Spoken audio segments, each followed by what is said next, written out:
kandidata. Supposed to be ang nabunot niya is Judge number 4.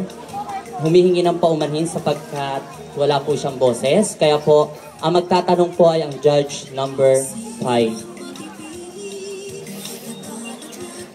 Magandang gabi sa'yo, candidate number 8. Ibahin natin yung tanong.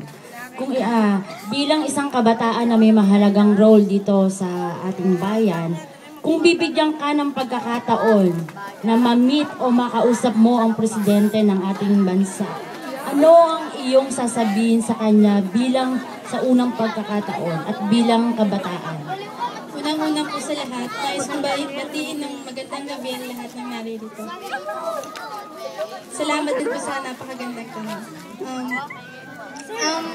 Kapag ako'y nabigyan ng pagkakataong makausap ang presidente, ang bibigyang pansin ko, sabihin para sa presidente, ang bigyang pansin ng mga mahihirap na wala na hindi niya, parang wala siyang pakialam na hindi niya